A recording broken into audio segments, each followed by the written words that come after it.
Hello and welcome to Racers Now. We are just 1 week away from the best week of the year. Royal Ascot in the middle of June.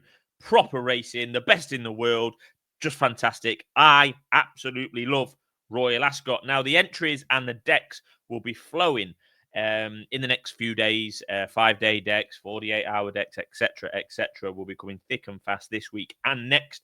So we're updating in this video on the anti-post news and the market movers and shakers with just a week away. We've already previewed a couple of the races here on Racers Now. The Queen Anne, I've done a separate video on that. We've got a punters panel part 1 on oddsnow.com in written format and a part 2 to follow with that as well. And we might even be doing a bit of a unofficial, chaotic Royal Ascot Racers Now preview on Monday night with a couple of special guests. So look out for that one as well. But looking ahead to next week, the free Group 1s on Tuesday, the day one of Royal Ascot, the best day of racing in the whole calendar, without any doubt, if you ask me. The Queen Anne, the King's Stand, and the St. James's Palace all on the same day. Fantastic. I have already covered the Queen Anne in some detail, and I said a couple of weeks ago that I was looking away from the Lockinge front four. The first four in the Lockinge are all set to reappear and reoppose in the Queen Anne.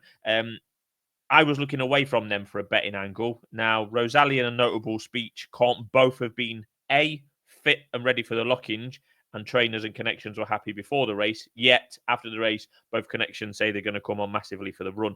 I don't think you can have both of those things.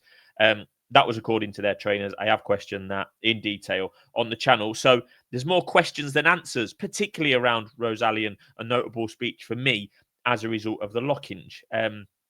They were going. I mean, lead artist who's a year older than those horses has won anyway. So is all Rosalie and A Notable Speech? Do they deserve to be at the top of the market for the Queen Anne? I'm not sure. They both finished behind Dancing Gemini and Lead Artist. Lead Artist, the winner, yet are available at shorter prices than the horses that finished in front of them. Pretty much fair and square as far as I can see. So it is a bit of a head scratcher, the market there. I like Rosalie and I like Notable Speech. I thought they were really good last year, respectively. But are they as good as what we thought they were? Is the form all that good? Rosalie beating, what was it, Metropolitan and Henry Longfellow. They weren't really fantastic horses, were they? Or didn't prove to be. So I just got question marks around a lot of them. Both, but they could go and win. Notable Speech could go and improve and win. He might like the Ascot track. Rosalian has already won at Ascot. Obviously, that was on the round track. He has won on the straight track as a 2-year-old as well. They could just go and win, but maybe not. I think that the top four from the Lockinge are pretty well matched. So I was looking elsewhere for my bet. I have already put up Diego Velasquez anti-post in this very forum, but I'm growing increasingly worried. He has been quiet this year. We've not seen him yet this year. We haven't heard virtually any mention from him from Aidan O'Brien in recent weeks as well. So I might need to go in again with my anti-Lockinge strategy for anti-post, anti with an E, post betting. This time with Sardinian Warrior. I think it's quite straightforward with this horse. If the front four in the market all run, which it looks like they will do, Sardinian Warrior, I'm not saying is going to be a lot shorter than 10-1. You'll probably get about that price in his day. On the day, but this here at Racers Now, we like to put up bets that we're having. I have backed Sardinian Warrior. He won really nicely on his turf debut. He didn't make his turf debut until earlier this year. He's a 4-year-old now. He didn't make his turf debut until the end of April at Ascot, over course and distance in the official trial for this race.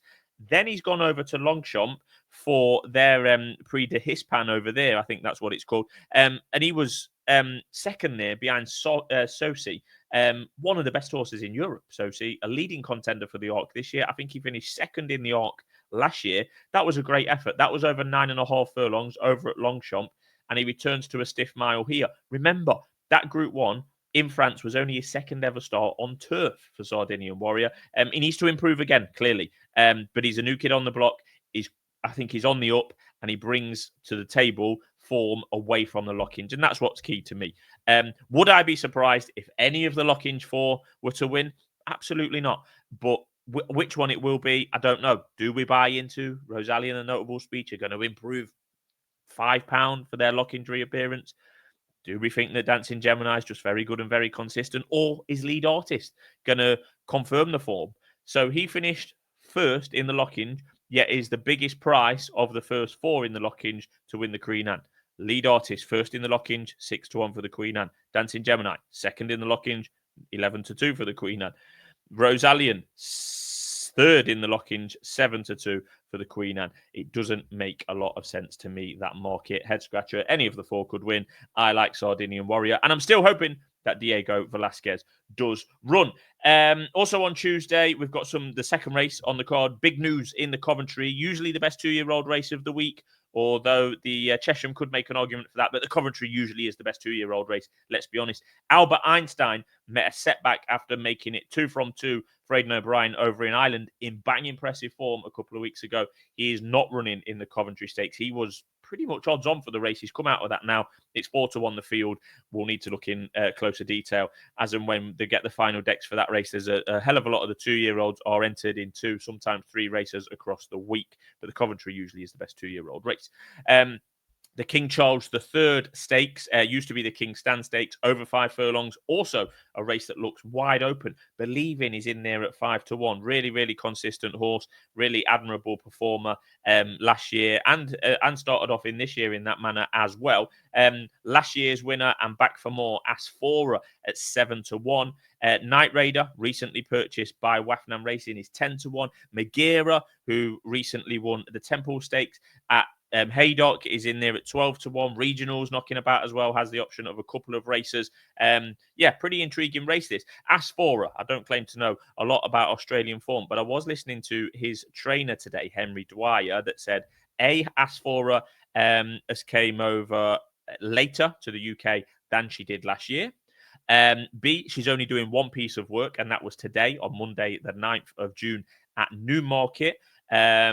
Only doing one piece of work. Last year did more than that. And C is going to be wearing blinkers for the first time in this King Stan Stakes, trying to regain or retain her crown, let's say. That really is quite interesting. She's had a last run on the 26th of April. She finished a very disappointing 7th. Clearly a prep for this one. But yeah, I would be questioning Asfora for this race. Because let's remember, last year she actually ran in the Temple Stakes, finished 4th, then ran at Ascot, then ran at Goodwood, then ran at York. Very different prep and vibes around Asfora this year. So I would be against her. I think the market's against her as well, to be honest. She's 7-1 now, having won it last year, and last year she was 5-1 on the day, taking on some familiar faces. Regional was 2nd in this last year. Believing was 4th in this last year. So it's not much of a different renewal. So I'm negative on Asfora. I would be with Believing if I had to have a bet now. I'm going to wait for the day. She might be one of my favourite horses in training. That's not pocket talk. It's just because I think she's brilliantly consistent, versatile, different grounds, different continents, different distances as well. She finished 4th in both the Group 1 sprints at Royal Ascot last year, the King Stands and the Jubilee. She finished 4th in both. Apparently, she's in foal to Frankel, so this could be her last run. She's under the ownership of Coolmore now, so we'll be running in those famous purple and white colours. Could well be a last run, might not be, the caveat there, but apparently she's in foal to Frankel. Maybe that will come out as more publicly announced in the next few days, and I'm not just making it up. The third and final Group 1 of the fantastic first day on Tuesday is the St. James's Palace Stakes. This is for the 3-year-old colts over a round mile. And Epsom's loss may well be Ascot's gain, because 2,000 guineas winner Royal Ruling Court was a late non-runner on Derby Day, and could well be in for a rematch here with Field of Gold. Field of Gold is even money for this race. That follows his absolute romp in the Irish 2,000 guineas. A race that may well have worked out perfectly for him and may well have landed in his lap a little bit. Remember, Field of Gold was drawn 9 of 9. Colin Keane was riding in for the first time. The Aidan O'Brien battalion was in there as usual. Were they going to go quick? Were they going to keep him out wide? None of that really happened, to be honest. Colin Keane, it was the perfect ride for him. It just completely fell in his lap. He didn't really have to do anything spectacular from that wide draw in 9. Clearly, Field of Gold won very well. Don't get me wrong. He's won by nearly 4 lengths. He's won really well. question marks over the form in behind. He's even money, and Ruling Court may or may not run. So I think that is factored into this current 3-1 price Ruling Court. If later this week, Charlie comes out and said he's come away from Epsom, well, clearly he didn't have a run, but he's in good shape. He's ready to go. We're going to point him at Royal Ascot. I can see that 3-1 Ruling Court getting a little bit shorter if and when confirmed to be going. Omre Matisse is also in there, should not be forgotten. Aidan O'Brien's got a fantastic record in this week with some in this race, with some of the horses that he's won this race with a little bit under the radar. And this could be an absolute belter because we've got the French Guineas winner, Omri Matisse, the English Guineas winner, Field of Gold, Irish Guineas winner, Field of Gold, the English Guineas winner, Ruling Court. It could be a really, really interesting renewal. It might well be the first time that the Guineas winners from England, Ireland, and France run in the same St. James's Palace since 2016. That year was Galileo Gold versus Ortard versus the Gurkha. A good one, a good renewal that time. And this could be the race of the week if the big three turn up. I hope they will. There'll be quite a few other runners in behind as well. When you look at the likes of potentially Hot as Hell, I think Aidan might run another one away from Omre Matisse, maybe the Lion in Winter or something like that. Rashabar may well come here. Detain, who ran well in France in their French Derby a couple of days ago. So there's a few that could come in here as well. Scorphy Champ, been disappointing this year, but still knocking around. So there's quite a few that could come in at lower ratings, bigger prices. But if the top three turn up, definitely one to look forward to. On to the, did I put my Sardinian Warrior bet up? There you go. 1 point win Sardinian Warrior 10-1 in the Queen Anne. That will do for me. It'll be in the description as usual. On to the Wednesday at Royal Ascot then, where the Prince of Wales Stakes takes centre stage. 10 furlong Group 1 for the older horses. And on Monday, we saw Ammart trimmed a point or two for the Prince of Wales. Ran a really eye-catching race in that hot, very hot Tattersalls Gold Cup over in Ireland at the Curragh, won by Los Angeles, who tops the market here at 7-2. And Ammart was second that day, travelled really well. Big, caught the eye the way he travelled. Typical first run of the season, will come on for the run, etc., etc. Should we have horses prepping for Group 1s in Group 1s? Not for me. We've covered that before. But Ammart really did catch the eye. Owen Burrows, fantastic trainer, as you already know. That I think that, and yeah, he was trimmed in a little bit. He's around 5-1 now. Ammart was as big as 6-7-1 a couple of days ago. The fact that Los Angeles, a Tattersalls Gold Cup winner already this season, and a Group 1 winner last year as well, Irish Derby amongst them, trained by Aidan O'Brien, ridden by Ryan Moore, has won a Group 1 already this season, yet he's still available at 7-2 for the Prince of Wales Stakes. That just shows you how competitive this could well be when you've got the likes of Ammart in the economics, who we've not seen since October 11-2. I think he's very good economics. He was really exciting horse last season. Irish Champion Stakes winner, disappointed in the British Champion Stakes in October. My thing with economics, I don't know what his best ground is. I don't know what his best trip is. I don't know how he wants to be ridden. I just don't know enough about economics yet. I'd love to see him go well here. Map of Stars has been going well over in France. You've got Ombudsman in there as well. Alakwa Al-Makwam, who has won well at Sandown last time as well. Calpana has still got an entry, but may well not run. And you've got White Birch in there as well, who showed he was still fit and well last time, and an exciting horse in his own right. Really interesting race. As I always say, hopefully they all turn up. The annual Hunt Cup anti-post market mover this year, there's always one. This year's one was My Cloud, Roger Varian. 2 wins already this season. Aimed at the Hunt Cup, opened at 12-1, is now 7-1. Straight mile, 30 odd runners, I think 32 runners. Cracker of a race for a handicap puzzle makers like me, or puzzle solvers, or attempt to be. Yeah, My Cloud, the one for that. What else is going to run? I've absolutely no idea at this stage. The biggest anti-post market shake-up has come in the Gold Cup. Still, for many, the feature race of the whole week at Ascot. Traditionally on Ladies' Day, there's been some fantastic winners over the years. You don't need me to remind you. But following the retirement of Kyprios, the reigning champion Kyprios, the best stayer we've seen, possibly the best stayer I've ever seen in my time in racing, which is coming on 15 years. But the best stayer we've seen for some time. Dominant, absolutely dominant in 2024. Mopped up everything, was unbeaten in 6 or 7 races. Anyway, He's met a setback. He's been retired. He's not running. He's not coming back to Goodwood. He's not coming back to Ascot to defend his Gold Cup. So clearly, there was a able, not so able yet, but an able substitute for Ballydoyle as Illinois. The pack was shuffled. Illinois has come in and is favourite now as low as 7-4, definitely below 2-1 for the Gold Cup. I mean, he's never raced beyond 2 miles, certainly never gone 2.5 miles. But who are we to argue with the lads? Aidan, a master trainer, particularly in races like this that they've formed over the years. But he was a neck second behind Jan Bruegel in the St. Leger last year, Illinois, where he was favourite. Well, it was 11-4 joint favourites between the two on that day. But yeah, Illinois second in the St. Leger. He's going to be coming here. He's been out at Chester already this season. That was over just under 1 mile 6. And he's now the chosen one in the staying division in the absence of Kyprios. Away from Illinois, French contender Candelari, who would clearly have questions over quicker ground if it turned out that way.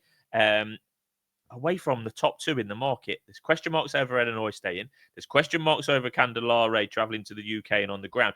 It doesn't look a great renewal. Now, Trawlerman is in there, and he might be good on his day, but he's 7 years old now. Sweet William is 6 years old. Coltrane, pretty admirable horse, but he's definitely going backwards, and he's 8-year-old. And we've also got Trushan in there, who is 9 years old, will probably be declared again, and will probably become a late non-runner on account of the ground in this race. Would you believe it? In the last 4 years, in the Gold Cup itself, one of the feature races of the whole season in the flat, Trushan has been declared a non-runner on the day of the race for 4 years running in the same race. Could be 5 this year.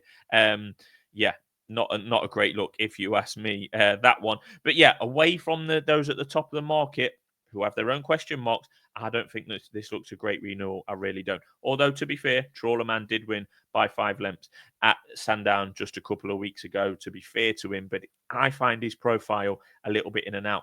He was one of those that got pretty close, or closest, to Kyprios on 2 or 3 occasions. So maybe I'm doing Trawlerman a disservice, and he's in there at 4-1. Like I say, it's the old guard against a couple of new kids on the block in the 4-year-olds, Illinois and Candelare. On to the Friday. I like the Commonwealth Cup. I've always liked it. Many don't. It's a reasonably new race, but I like it. We've got 2,000 guineas winner, 2,000 guineas, second Shadow of Light. He's 7-4 to win, dropping back down to 6 furlongs, particularly with ruling court, missing the Derby. Could well go to St. James's Palace. I initially thought that Shadow of Light would be tried over a mile again. I thought that was the wrong thing to do, but I thought that's what they would do. I think he's absolutely perfect for this Commonwealth Cup. 6 furlongs, stiff track. He just got outstayed in the Guineas by his stablemate ruling court. He still ran very, very well to finish second. He was around 6-1 directly after the 2,000 guineas for the Commonwealth, and he's now as low as 7-4. Babouche and Jonquil from the Juddmonte team could well provide the opposition. Babouche beating Whistle Jacket last time out in nice fashion. She's a filly in the race. Jonquil has been around at a couple of different distances this year. I'm not sure what they'll do for him. Colin Keane, the new retained rider for Juddmonte, may well have a decision to make there. Aidan O'Brien has Whistle Jacket and Ides of March. Whistle Jacket 10-1, Ides of March around 12-1. Whistle Jacket could be the somewhat of a forgotten horse in this race. Now, yes, he did get soundly beaten by Babouche last time in a Group 3, but has shown enough to suggest that he's trained on. He was pretty good last year, won at the Royal meeting last year, but quicker ground might be his undoing, Whistle Jacket. His form is starting to suggest, when you look into his form, that quicker ground might be a problem, and we should assume, although not guarantee, assume that it will be quick-ish ground at Ascot in the middle of June. That's the way it should be. Hopefully, the weather treats us nicely. Also, in the Commonwealth Cup, Big Mojo would be of interest if he came here, but he may well go to the King Charles over 5 furlongs, as 3-year-olds are entitled to do so, should they wish. Somewhat disappointing. I thought it was a bad ride in the Temple Stakes. Big Mojo, I mean, he did win the official trial for this race, but that was over 6. Clearly, the Commonwealth's over 6, but is Big Mojo better over 5? We will find out in the coming weeks. Ammo Racing, I've got Arizona Blaze in this race, who was disappointing last time at Haydock, but bang up there on ratings. He had some good form last year, Arizona Blaze. Ran well at Ascot. Quick ground lover. I don't know what went wrong at Haydock. He tried to lead, as he often does, and was a disappointing effort in the end from Arizona Blaze, don't get me wrong. The purple team of Ammo Racing also have this Diablo Rojo, who I am interested in. I thought he ran a really nice race in the official trial for this in late April. That was behind Big Mojo, as I've mentioned. He was second on that day, having been slightly hampered at the 2-pole. If you go back and watch that, he was slightly hampered, had to switch round horses, switch towards the stand side. And I think he finished really quite eye-catchingly well. He wasn't going to get to the winner Big Mojo there. If he was fully extended, he might well have got closer. I just thought he ran a perfect trial under the radar for this race. Now, clearly, he's going to have to step up on ratings to get near a Shadow of Light and a Babouche, who are already proven form this season. But I think this Diablo Rojo is interesting. He didn't make his debut until July last year. He was tried in the Greenham earlier this year, which was clearly too far, then dropped back for the Commonwealth trial on April the 30th. I just really like what he did at Ascot first time. Just go back and watch it. I think he's an improver. Hopefully, Ammo run both of them, Arizona Blaze and Diablo Rojo. Hopefully, but that's the risk you take in anti-post. But that would be an anti-post worry, but I don't see any reason why he wouldn't run. He's ran in the official trial. He's finished second. Pretty eye-catching, I thought. So why not run in this race? He's 33-1. So I'd be advising half a point each way on Diablo Rojo for the Commonwealth Cup. I do think that he is an interesting contender, and I do think the top of the market solid, but I think there's a few in the second batch, if you like, in the market to come out of this race. So Diablo Rojo does become of interest. The Coronation Stakes was hit with a big non-runner early this week as Lake Victoria coming out extremely impressive. I thought she was brilliant in the Irish 1,000 guineas, and it's a shame she's not running here. She's not got a massive injury or anything like that. An autumn campaign awaits. You've heard the cliches before. That leaves the Coronation Stakes at the mercy of Zaragana and hopefully Falakea, who could do battle. Falakea, who won on Guineas weekend really, really impressively. That was over 9 furlongs. Could well drop, but she was talked about as an Oaks contender. Clearly, the connections don't think she stays. So Falakae's got 2 options for the Owen Burrows yard. It's either Coronation Stakes at Ascot or the French Oaks, which is a couple of weeks later, I think. Zaragana, as we know, won the French 1,000 guineas in the Steward's Room and is due to come over here. The exchange suggests that Newmarket 1,000 guineas winner Desert Flower won't run here. She was disappointing in the Oaks. She went off 11-10, finished third in what I thought was a below par renewal. Connections think that she may well try that trip again. Charlie Appleby thought that she got the trip, but not the track in the Oaks.